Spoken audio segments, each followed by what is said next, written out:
Today I'm going to distill the most impactful single habit that I have ever learned and implemented and has had the most transformative impact on the life that I live and given me the most fulfillment, happiness, joy, excitement, emotional, spiritual, educational growth, literally impacting everything.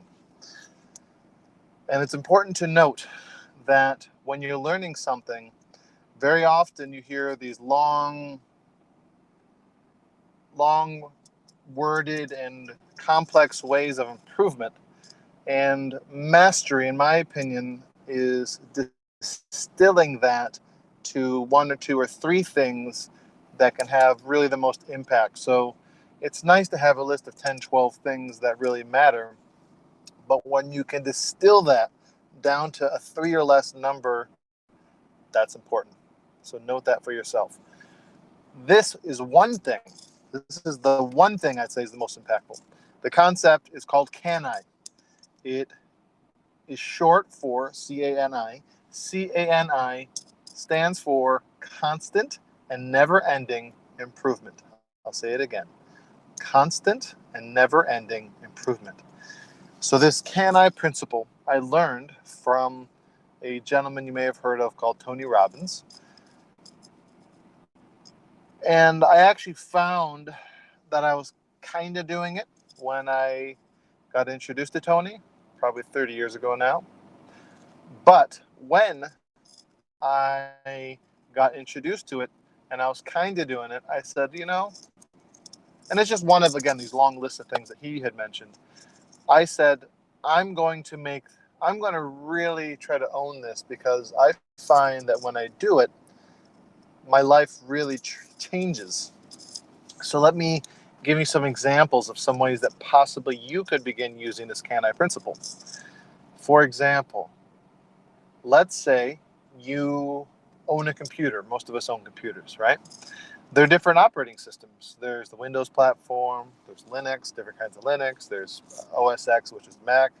And what I encourage people to do is play around with at least the main two, which is Windows and Mac, because you may find a slight difference in how you feel in using it. And in my opinion, the Mac is better. It just has an elegance to it. Again, it has enough detail that you get things done if you are detail-oriented, but it has enough simplicity that there's an elegance to it. I'm the same thing with phones, by the way. And this is, I think, one of the blessings of the whole Mac ecosystem. But I'm not here to push that because that's just been my experience and it may resonate with you in a different way. But what I would encourage you to do is in every area of your life, figure out ways that you can improve on them. The I is very important in the CANI description there. Oh, we have hit gravity. Gravity has done its job. But with that, I would invite you with CANI to let's map out the different areas of your life. We have health, we have wealth, relationships, we may have spiritual, we have maybe personal development, educational. So I'll just give you some because I'm a person of many interests and I have, again, implemented this in my life. And what I've found is by leveraging this way of thinking, it's allowed me to become very knowledgeable in a whole bunch of areas and really good in a whole bunch of areas. And what it's allowed me to do is to benefit from the benefits of an aspect. So if I'm able to exercise more efficiently, I'm able to feel the benefits of feeling more vital rather than someone who doesn't learn exercise methodologies or styles, tactics, strategy. That's been very impactful for me. Understanding how the body heals and recovers, understanding how diet and sleep and all these little things add up. And there's a biohacking term which is called stacking. And stacking is very important on this whole CANI concept in that you're not trying to make yourself 20% better. And when you get those leaps, congratulations, they do happen. But your goal is really 1%, 2%, 3% better. So, for example, we'll take sleep. Sleep's a great one. If you can sleep 1% better, let's say every week, in a year you have a 50% better sleep. You'll feel so much more energized. If you're an athlete or exercise at all, your body will have quicker recovery the better you sleep. You're going to be more alert during the day. You're going to be more productive at work.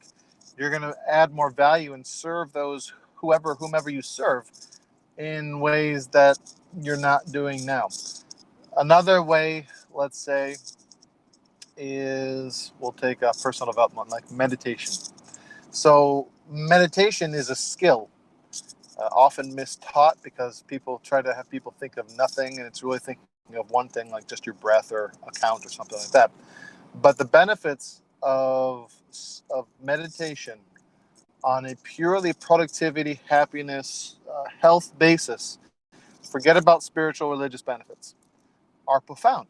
And every person, regardless of your spiritual, religious background and area you focus on, once you've done a little bit of research into this, you'll see why meditation is so popular. But it's challenging to get into because we live in such a world where when you meditate, it makes it challenging for others. It makes it challenging to stay present. Your mind wanders. Like, these are natural aspects, but there's kind of tools and techniques to mitigate the wandering. But as you practice, the less it wanders, and the more it kind of just you kind of become floating as you meditate. So I encourage you to do this. Find areas of your life, write them down. Health, wealth, relationship are easy starters. Religious, spiritual. On the health side, I would definitely look at diet, sleep, exercise. I would look at, on the wealth side, I would break it down into savings, overall general education, investment knowledge. You should always know what quote unquote investment experts are talking about. If it's outside of your realm, then probably shouldn't invest in it. You need to have an understanding of what you're getting into. So there's investment vehicles, tax law, and again, fundamentals. You don't have to be an expert, but enough fundamentals so you can actually not be taken advantage of.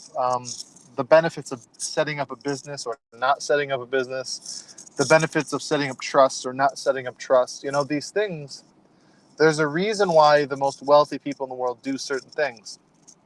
And it doesn't have to be a wealthy person doing it. It's just they often have resources that suggest this. And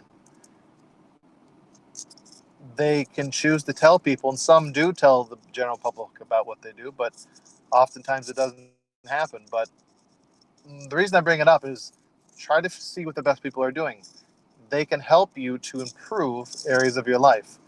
Um, Health, wealth, relationships. So in relationships, we have intimacy, we have friends, we have work. There's a whole bunch of ways you can deep dive. There is understanding your heart set, your mindset. So for example, the concept, let's say, of relationships is love languages, right? Love languages is an aspect of relationships, but it ties into work. You know, it's so there's all these different areas that you can improve. When it comes to relationships, all of these, actually, this is kind of a fundamental. This falls into the personal development side. I would definitely encourage people to work on healing their past, things that were traumatic for them that really may have had kind of an impact, not necessarily in a very positive side in their life. And these things that we can focus on allow us, once they're healed, to, so for example, we do this in mindset coaching, but I really think it's profound for everyone to do this. And certainly reach out if you want help with this. We're experts, and we really do change people's lives. The things that you could get improvement on with upgrading your mindset could be your relationship with money. If you improve the relationship with money, you can make it so that you are able to not necessarily run away from money, or money may not be bad, because wealthy people are often taught as being bad in many religious groups. You know, money is the root of all evil, etc. Even though the quote is, the love of money is the root of all evil. money is just a tool. It's an energetic tool. It's a representative of trade. It in itself is not bad at all. If anything, it wants to help us. But the reason I bring this up is there's all these things you can improve on, all these little areas. So I encourage, make a list and then try to find ways to improve. And as you do stuff, look at it and say, what could I do better? I'll give you an exercise one that I implemented. Sitting at a desk all day. I feel like I'm kind of getting lazy sitting here all day. Maybe I can get a standing desk. Got a standing desk. It was actually a thing that went on top of my desk. It allowed me to do a sit-stand at will. It was wonderful. Really a blessing. And once I did that, the other things happened. So look at your life and just say, how can I improve this in some way, shape, or form? How can I make this a slightly better version? Don't necessarily think of it as being a luxury improvement, although that could be the improvement. But this also ties into people buying like the cheapest things, and rather than spending or saving a little bit more and buying nicer things that last longer and that feel better and have a better fit, like clothing, etc. So be conscious of this, because these choices really can change your life. So thank you for listening. Let me know in the comments below what questions you have. I love you. I appreciate you. I'm looking forward to seeing you